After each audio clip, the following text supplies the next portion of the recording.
नमस्कार दोस्तों, मैं आदर्श कुमावत आप सभी का राजस्थान क्लासेस की यूट्यूब प्लेटफॉर्म पर बहुत वेलकम करता हूं। तो आइए दोस्तों, आज की क्लास आपके लिए बहुत खास होने वाली, जिसमें हम लोग कवर करने वाले हैं टॉप 50 क्वेश्चन, जो कि आपके एग्ज़ाम की दृष्टि से बहुत महत्वपूर्ण होने वाले हैं। दोस्तों ये खास इसीलिए भी है कि विगत भर्ती परीक्षाओं के प्रश्नों का संकलन भी इसमें साथ में, और कहीं ना कहीं 50 जिलों पर आधारित जो जीके हैं वो भी आपको इस क्लास में देखने को मिल जाएंगे। तो दोस्तों देखिए, सुमिलित आपको करना है। पहला सवाल आपकी स्क्रीन पर है। पीडीएफ आपको कंटिन्यू मिल रही है। कहाँ पे मिल रही है? राजस्थान क्लासेस की वेबसाइट पर। वेबसाइट का लिंक जो है आपको डिस्क्रिप्शन दे रखा है, या फिर आप हमारे ग्रुप को ज्वाइन कर सकते हैं या टेलीग्राम चैनल को भी ज्वाइन कर सकते हैं। सभी का लिंक डिस्क्रिप्शन में दे रखा है। रघुनाथगढ़ दोस्तों छोटी है, ऊंचाई कितनी है, कितने मीटर की है? आप कहेंगे सर 1055 है। ठीक है, पहले हम 4 आ जाएगा। ठीक है, उसके बाद शेर की बात करें, शेर जो है ना 1597 दोस्तों 3 आ जाएगा। कहीं पे 4 3 लगातार आ रहे हैं, बिल्कुल आ रहे हैं सर। अब डोरा पर्वत की बात करते हैं मेरे दोस्तों, तो डोरा पर्वत जो है ना 869 है, तो 2 कहीं आ रहा है, ऑप्शन बी में आ रहा है। उसके बाद में गोगुंदा जो है 840। तो यहाँ पे कहीं ना कहीं ऑप्शन बी को लॉक कर दिया आपने। और अगला सवाल है कि राजस्थान का क्षेत्रफल निम्नलिखित तो यूरोपीय देशों में से किसके क्षेत्रफल के लगभग बराबर है? और ये सवाल एग्ज़ाम में भी पूछा गया है। तो राइट आंसर दोस्तों क्या हो जाएगा? बड़ा शानदार भी सवाल है। और आप कहेंगे सर ए और डी को लॉक करेंगे, नॉर्वे और पोलैंड को लॉक कर देंगे, यानी डी ऑप्शन को लॉक करेंगे अपन। अगला सवाल है, कौन सी नदी राजस्थान में उत्तर दिशा में से प्रवेश करती है? प्रवेश करती है उत्तर दिशा से। चंबल नहीं करती, माही भी नहीं करती, कांतली भी नहीं करती, लेकिन घग्गर जो है ऑप्शन सी को लॉक कर देंगे अपन। अगला सवाल, राजस्थान की सांभर झील का उद्गम निम्न में से किसके द्वारा हुआ?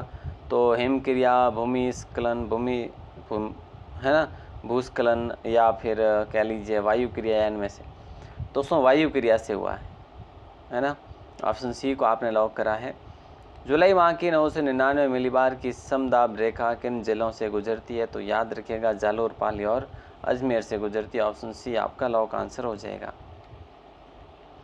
राजस्थान की संस्कृति में ओरण क्या है? ओरण का संबंध क्या है? तो आप कहेंगे सर एक प्रकार की पर्यावरण संरक्षण की एक परंपरा है। ऑप्शन बी को लॉक कर देंगे। ओरण में आपको अधिक जो है वन वृक्ष देखने को मिलेंगे, है ना। और अगर बात करें तो यहाँ पे पशु चराने का सबसे उच्चतम या फिर सबसे जो है बेहतर जो है ना ये स्थान है। राजीव गांधी कृषक सहायता योजना प्रदान करती है।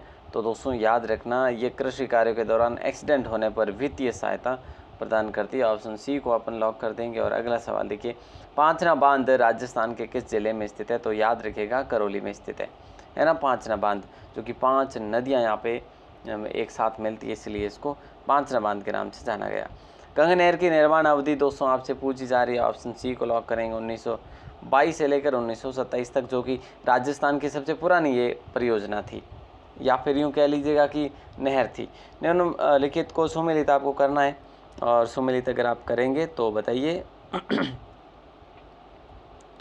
दोस्तों देखिएगा, यहाँ पे हम बात करें तो पाइराइट्स है, रॉक फॉस्फेट है, गार्नेट है और एमराल्ड है।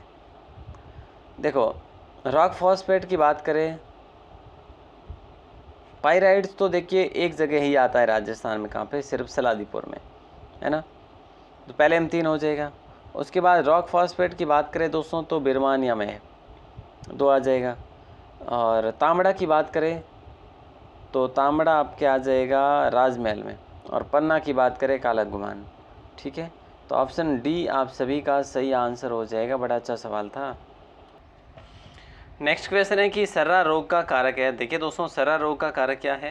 तो याद रखिएगा ऑप्शन ए ट्रिप्नोसोमा इवानसाई सर्रा रोग का कारक है। जालिपा कपूरी तापी विद्युत परियोजना का संबंध जो है राजस्थान के किस जिले से है? ऐसा प्रश्न अगर बन जाए तो आप करेंगे सर बाड़मेर होगा। राजस्थान स्टेट केमिकल वर्क्स कहाँ स्थित है? तो याद रखिएगा दोस्तों डिडवाना में स्थित है। और डिडवाना जो है अलग से अब डिडवाना कुचामन नामक जिला भी बन चुका है, जो कि नागौर से अलग होकर। राजस्थान के कोटा और बारां जिले में बनाई जाने वाली चूंदड़ी का कार्य जो है ना, ये आपके टाई एंड डाई कहलाता है। टाई एंड डाई जो कि कलरफुल चूंदड़ी होती है दोस्तों, इसे कहा जाता है। और अगला सवाल है कि इंदिरा गांधी नहर की शाखाओं को उत्तर से दक्षिण के सही क्रम को आप पहचानेंगे और फिर आंसर देंगे। देखो साहब, पहले तो अनूपगढ़ होगा, उसके बाद पूगलगढ़ होगा। फिर चारण वाला होगा या फिर बीसलपुर? बोले सर बीसलपुर पहले होगा फिर चारण वाला होगा। तो ऑप्शन सी का लॉक कर देंगे। और अगला सवाल देखेंगे, निम्न में से राजस्थान में कौन सा जिला मरु त्रिकोण का भाग नहीं है? तो इसमें मरु त्रिकोण जोधपुर है, जैसलमेर है, बीकानेर। जोधपुर, जैसलमेर, बीकानेर है ना, लेकिन बाड़मेर नहीं है। संगरिया, सांचौर, सांथलपुर ग्रीनफील्ड एक्सप्रेसवे जिससे होकर नहीं गुजरता वे जो जिला है, देखो बाड़मेर, बीकानेर, जैसलमेर से होकर गुजरता है क्या? देखो साहब यहाँ पे अगर हम बात करें ना तो जैसलमेर से होकर नहीं गुजरता, ये बाड़मेर से, बीकानेर से श्रीगंगानगर, ठीक है। तो यहाँ पे ऑप्शन डी को लॉक कर देंगे अपन। अगला सवाल, 2011 की जनगणना के अनुसार कौन सा जिला द्वितीय सर्वाधिक शहरी जनसंख्या वाला है? तो वो है कोटा। और पहला कौन सा है? पहला बारां है। और दूसरा कौन सा है? दूसरा कोटा है। तो ये आप बात याद रखेंगे।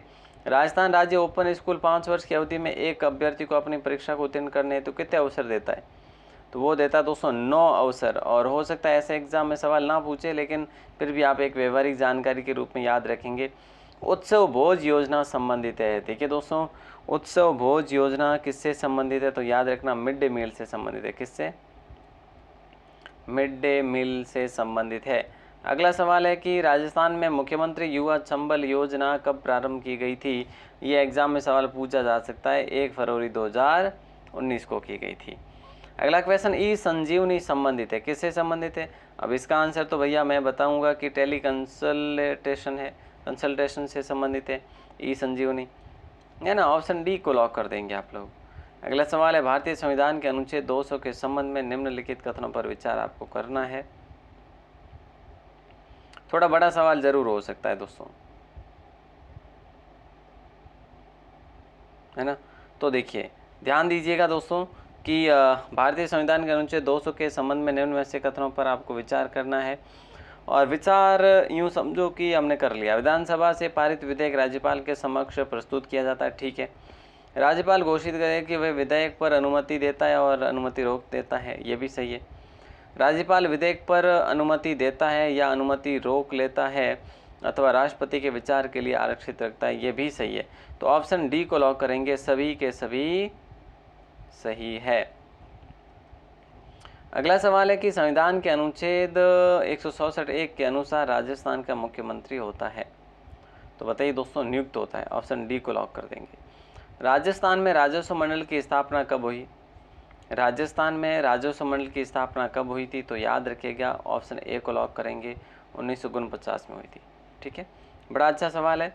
और अगला सवाल है, राजस्थान वित्त आयोग या राज्य वित्त आयोग पंचायत की वित्तीय स्थिति के बारे में अनुशंसा करता है। तो किसको करता है दोस्तों? याद रखिएगा, ये राज्यपाल को ही किया जाता है। ये अनुशंसा भी राज्यपाल को ही की जाती है। अगला सवाल है, राजस्थान में लोकायुक्त का कार्यकाल कितना होता है? तो आप कहेंगे सर 5 वर्ष या 65 वर्ष की आयु जो पहले हो, जो भी पहले हो, यानी ऑप्शन सी को लॉक कर देंगे आप लोग। और अगला सवाल देखेंगे हम, विश्वास स्वरूपम की प्रतिमा जो है ना, ये भगवान शिव की है, ठीक है। किसकी है? भगवान शिव की। और कहाँ पे? नाथद्वारा में है, ठीक है। ऑप्शन ए को अपन लॉक कर देंगे। निम्नलिखित में से कौन सा डूंगरपुर के एक थंबिया महल, डूंगरपुर के एक थंबिया महल को चारों ओर से घेरने वाले 4 महलों में से एक नहीं है? तो याद रखिएगा, ऑप्शन सी को लॉक करेंगे, हुकुम निवास, ठीक है। बड़ा अच्छा सवाल है, ऑप्शन सी को लॉक करेंगे। और अगला सवाल, बालाथल सभ्यता का उत्खनन किसके निर्देशन में हुआ था?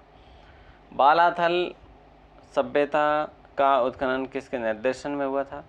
तो याद रखना, वी एन मिश्र के निर्देशन में हुआ था। बालाथल कहाँ पे? आप कहेंगे सर उदयपुर में, ठीक है। बीकानेर के जूनागढ़ किले के दरवाजे पर किन शूरवीरों की मूर्तियां भी स्थापित की रखी है? तो जयमल फतेह की कर रखी है। और किसने? अकबर ने। निम्न में ऐसे किस दुर्ग का निर्माण परमार राजाओं यानी धारावर्ष और मुंज ने करवाया था? तो याद रखना, जालोर दुर्ग में, जालोर दुर्ग का निर्माण जो है परमार राजाओं धारावर्ष और मुंज ने करवाया था, मतलब पहले समय में। उसके बाद इस पर पुनर्निर्माण भी हुआ है। अगला सवाल, डूंगरपुर राज्य में गोयल राजवंश का संस्थापक कौन था? तो दोस्तों याद रखना, सामान सिंह था, ठीक है। निम्नलिखित शासकों में से किसने अकबर के शासन के दौरान बलूच विद्रोह के दमन में एक महत्वपूर्ण भूमिका निभाई थी?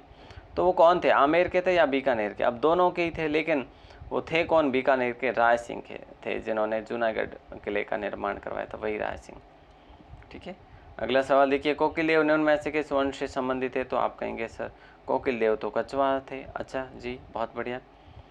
अगला सवाल, हरिकेली नाटक संस्कृत के रचयिता की बात करें, विग्रहराज चतुर्थ को लॉक कर दे क्या अपन? करेंगे सर, ऑप्शन सी को लॉक कर देंगे। और अगले सवाल को देखेंगे कि राजपूताना की निम्नलिखित रियासतों ने 1817-18 ईस्वी में ईस्ट इंडिया कंपनी के साथ संधि पर हस्ताक्षर किए। देखिए साहब, यहाँ पे अगर हम बात करें तो कैसे जैसे सबसे पहले किसने करे, उस हिसाब से आपको काल कर्मानुसार आपको बताना है। मैं तो बताऊंगा पहले भैया करौली ने करे थे, तो सी सिर्फ एक ही में आ रहा है और वो आ रहा है ऑप्शन ए में। उसके बाद भले कुछ भी हो, फिर कोटा ने करा होगा, फिर जोधपुर ने करा, फिर लास्ट में जो है उदयपुर के भीम सिंह ने करा था 1818 में ना। बीएल सेवा मंडल की स्थापना किसने करी? तो दोस्तों बताइएगा, बीएल सेवा मंडल की स्थापना एसवी ठक्कर ने करी। किसने? एसवी ठक्कर ने। बरड़ किसान आंदोलन को संगठित करने वाला राजस्थान सेवा संघ हाड़ौती की शाखा का नेता कौन था? ये आपको बताना है और आप कहेंगे सर नैनूराम शर्मा। नैनूराम शर्मा को लॉक करेंगे। अगला सवाल है कि निम्नलिखित में से कौन सा युग्म गलत है? दोस्तों ये बताना है। कोटा के पंडित नैनूराम शर्मा थे, सही है। बूंदी के चुनीलाल शर्मा गलत है, ठीक है। बांसवाड़ा भूपेंद्र त्रिवेदी सही है और प्रतापगढ़ के अमृतलाल पायक सही है। तो यहाँ पे ये गलत है, चुनीलाल शर्मा, ठीक है। अगला सवाल है, मत्स्य संघ के मंत्रिमंडल में निम्न में से कौन सा सम्मिलित नहीं था? तो ऐसे में अगर करें तो प्रेम नारायण सम्मिलित नहीं थे, बाकी ये सब थे। भोलानाथ थे, चिरंजी लाल शर्मा थे, युगल किशोर चतुर्वेदी थे। तो ये मत्स्य संघ के मंत्रिमंडल में शामिल थे। चिड़वा का गांधी किन्हें कहा जाता? तो मास्टर प्यारेलाल गुप्ता को, या फिर बिल्कुल सर इन्हीं को कहा जाता है। अगला सवाल, निम्न में से कौन सा युग्म सुमिलित नहीं है? जोरावर सिंह को बरेली जेल में कैद किया गया था, क्या ये सही बात है? नहीं सर। विजय सिंह पति को टॉडगढ़ जेल में, केसरी सिंह बारड़ को हजारीबाग जेल में और अर्जुन लाल सेठी को बेलूर जेल में। जोरावर सिंह पकड़े ही नहीं गए थे भैया। निम्नलिखित में से कौन सा समुदाय अपने मंदिरों के लिए बडेर पद का प्रयोग करता है? तो ये सिरवी जाति के लोग, ऑप्शन सी को लॉक कर देंगे, जो कि हम बात करते हैं आई माता के मंदिर को बडेर कहा जाता है सिरवी जाति के द्वारा। अगला सवाल आपके स्क्रीन पर है, वागड़ की मीरा किसे कहा जाता है? तो राइट आंसर आपका हो जाएगा गौरीबाई। और अगला सवाल है, सुमिलित आपको करना है सारंगी और वाद्यंतर और जातियां। बताइए दोस्तों क्या होगा राइट आंसर, बताइएगा। आप कहेंगे सर ऑप्शन सी होगा, कैसे? देखो, सारंगी की बात करें तो सारंगी जो है ना ये काम लेते हैं लंगा जाति। उसके बाद पुंगी की बात करें तो कालबेलिया लेते हैं। कमाचा की बात करें तो मांगणियार और रावणाते की बात करें भोपे। आपको सिर्फ एक का पता होना चाहिए था, बी का और डी का दोनों का होता तो भी आप कर लेते इस प्रश्न को। अनमेल विवाह और बाल विवाह निषेध अधिनियम सर्वप्रथम किस रियासत ने बनाया? तो राइट आंसर हो जाएगा आपका सी, अलवर को लॉक करेंगे दोस्तों, ठीक है। अगला सवाल है, बजटी नामक आभूषण शरीर के किस भाग में धारण किया जाता है? बजटी नामक आभूषण शरीर के किस भाग में धारण किया जाता है? तो गले में पहना जाता है बजटी नामक आभूषण। पोत हाकर सरी आभूषण कहाँ पहने जाते हैं? तो बताइए दोस्तों क्या होगा राइट आंसर? आप कहेंगे गले में पहने जाते हैं, ऑप्शन सी को लॉक कर देंगे। और अगले सवाल को देखेंगे, राजस्थान की किस बोली पर मराठी भाषा का प्रभाव है? तो मराठी भाषा का प्रभाव मालवी पर है, ठीक है। अपने कुल 50 प्रश्न कंप्लीट हुए। अब मैं आपसे एक प्रश्न पूछने वाला हूँ कि कुलेमाला जो ग्रंथ है ये बहुत पुराना ग्रंथ है, 7वीं 8वीं सदी का। तो कितनी देशी भाषाओं के नाम का उल्लेख है इसमें? और कुलेनामा लिखा किसने था? उद्योतन सूर्य ने लिखा था। हाँ ठीक है, ये बातें आपको भी पता होगी, लेकिन कितनी देशी भाषाओं का इसमें उल्लेख देखने को मिल जाता है? इसका आंसर आप कमेंट सेक्शन में देंगे, मैं वेट करूँगा, ठीक है। बाकी आप हमें व्हाट्सएप पर मैसेज कर सकते हैं, अपना नाम और ज़िला लिखकर आपको ग्रुप में ऐड कर लेंगे। और ग्रुप में आपको क्या मिलेगी? एक तो वेबसाइट का लिंक मिलेगा जो कि पीडीएफ कोर्स के लिए, पीडीएफ के लिए, ठीक है। और बाकी और भी नोट्स वगैरह है और क्लासेज है, सबका लिंक है। और अगर बात करें दोस्तों तो कहीं ना कहीं कोई ना कोई अपडेट नोटिफिकेशन आपको मिलता ही रहेगा। All the best. अगर पहली बार हो चैनल पर तो सब्सक्राइब ज़रूर करिएगा और मिलते हैं अपन अगली क्लास में। तब तक के लिए दोस्तों शुक्रिया। जय हिंद, वंदे मातरम।